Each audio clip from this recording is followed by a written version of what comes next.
बोलिए जगत गुरु श्री कृपालु जी महाराज की। निखिल दर्शन समन्वयाचार्य जगत गुरु श्री कृपालु जी महाराज की जय।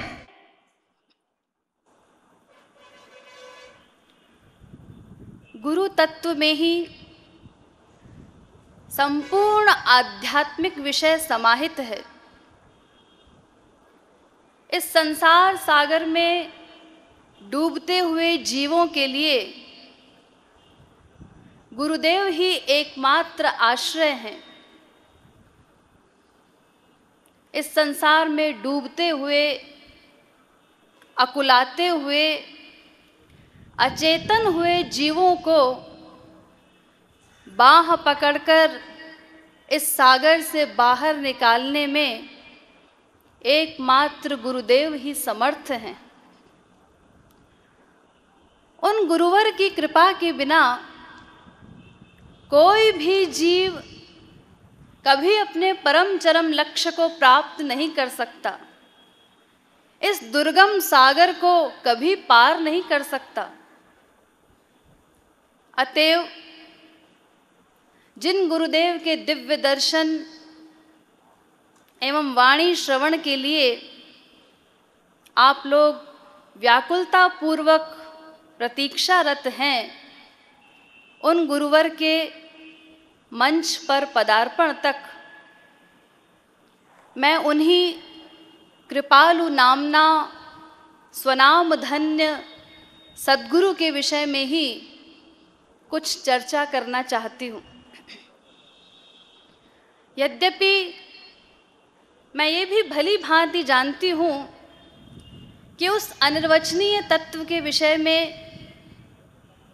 कुछ भी कहने का मेरा प्रयास ये केवल एक अनधिकार चेष्टा एवं हास्यास्पद चेष्टा ही है, क्योंकि कबीरदास जी ने कहा है,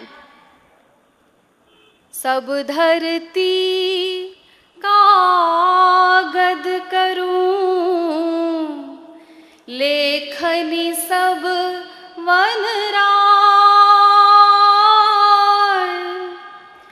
सात समुद्र की मसी करूं, गुरु गुण लिख्यो न जाय, गुरु गुण लिख्यो न जाय। अर्थात यदि स्वयं शेष जी भी सृष्टि के अंत तक अपने सहस्त्रों मुखों से अहर्निश गुरु तत्व का गुणगान करते रहें, तो भी उस गुरु तत्व का पार नहीं पा सकते, उनके गुणों का कहीं अंत नहीं हो सकता। तो ऐसे अनिर्वचनीय तत्व के विषय में मैं एक क्षुद्र जीवात्मा, अधम जीवात्मा, वो भला उनकी विरदावली का बखान किन शब्दों में और कैसे कर सकती हूँ।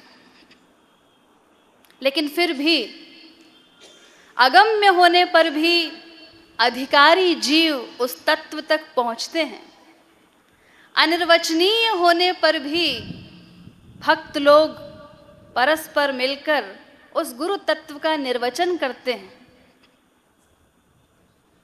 और फिर आप लोग भी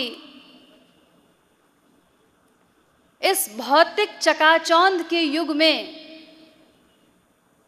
इतना समय निकालकर यहाँ पर एकत्रित हुए हैं, तो ये इस बात का प्रमाण है कि आप लोग श्री महाराज जी से कितना प्रेम करते हैं, और उसी सहज प्रेम के वशीभूत होकर ही अवश्य ही आप लोग उनके विषय में कुछ और जानने की जिज्ञासा भी रखते हैं। ये स्वाभाविक सी बात है। और दूसरी बात, किसी भी वक्ता के प्रवचन से पूर्व हमारे यहाँ उसका परिचय देने की भी परिपाटी है। तो इन्हीं सब पहलुओं पर विचार करके ही मैं भी उन्हीं अद्वितीय वक्ता के विषय में कुछ कहने का प्रयास कर रही हूं। लेकिन यहाँ जो कुछ भी मैं बोलूंगी उसको श्री महाराज जी का परिचय समझना ये तो महान भूल होगी, क्योंकि उनका वास्तविक परिचय तो शरणागत होने पर शरणागति की मात्रा के अनुसार उनकी कृपा द्वारा ही जीव को प्राप्त हो सकता है। यहाँ तो मैं केवल वो बहिरंग बातें आपको उनके विषय में बताऊंगी जो जग जाहिर हैं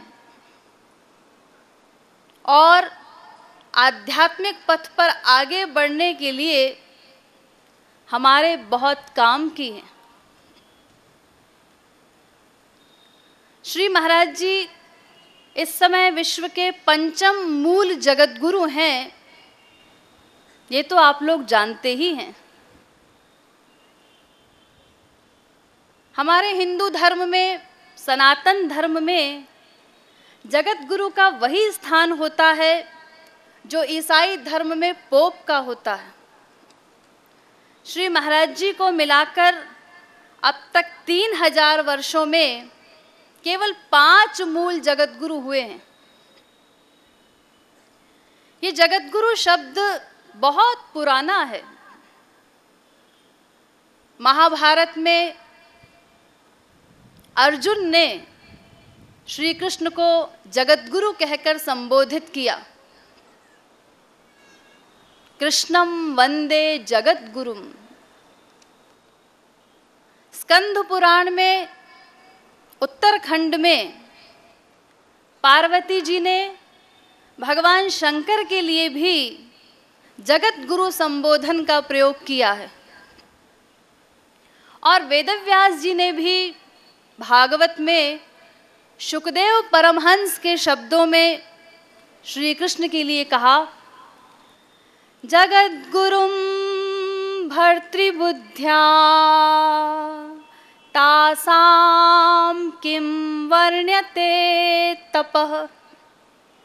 अर्थात जगत गुरु श्री कृष्ण को जिन स्त्रियों ने पति की बुद्धि से प्रेम किया, उनके सौभाग्य की सराहना किन शब्दों में की जाए। यानी आदि जगत गुरु तो भगवान श्री कृष्ण ही हैं।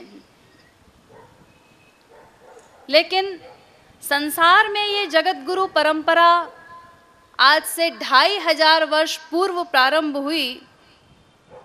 सबसे पहले आदि जगत गुरु शंकराचार्य जी के साथ, जो सबसे पहले मूल जगत गुरु थे और भगवान शंकर के अंशावतार थे।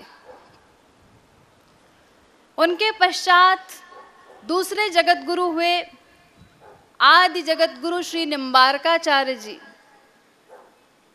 तीसरे मूल जगत गुरु हुए आदि जगत गुरु श्री रामानुजाचार्य जी। एवं चौथे मूल जगत गुरु जो आज से 700 वर्ष पूर्व हुए, वे थे आदि जगत गुरु श्री माधवाचार्य जी। और 700 वर्ष तक माधवाचार्य जी के पश्चात हमारे यहाँ संप्रदाय प्रवर्तक महापुरुष तो बहुत हुए, लेकिन कोई मूल जगत गुरु नहीं हुआ।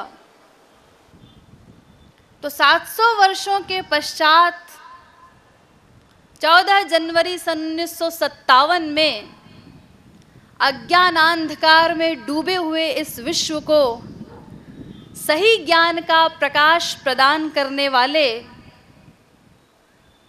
पंचम मूल जगत गुरु श्री कृपालु जी महाराज रूपी सूर्य की प्राप्ति हुई।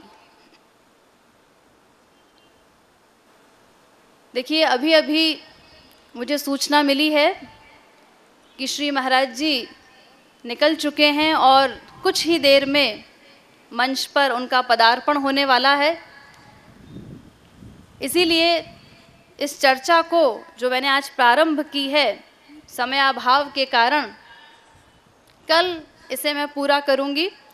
अभी चूंकि श्री महाराज जी कुछ ही क्षणों में पधारने वाले हैं, इसीलिए उनके पदार्पण तक आप लोग कुछ देर भगवन नाम मधुरिमा का ही रसपान करें।